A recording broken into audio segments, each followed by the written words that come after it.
當女人同你傾偈期間，佢話你及佢對波嘅時候，咁尷尬嘅情況下，你應該點樣回應呢？首先，伯啦，請你睇下以下呢條片先。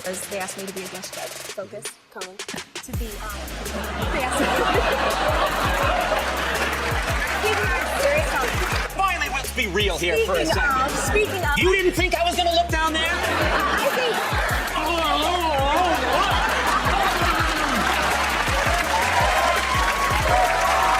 當然不啦，唔好學主持人咁樣，最後嗰種勁太勁癲咗嗰個樣啦。但係當你遇上尷尬情況嘅時候，其實你更加應該用幽默嘅方式去責怪條女點解佢着得咁性感，完全擁抱自己男人嘅正常性慾望，甚至誠實坦白地講自己就係中意大波噶啦，唔需要遮遮掩掩咁慚愧咁羞愧。咁所以每逢女人嘗試暗示你對佢有性意圖，你根本就唔需要咁驚，直接 own it， 正常化成件事。咁你就會成功化解當時可能令到大家都覺得尷尬嘅呢啲位置啦。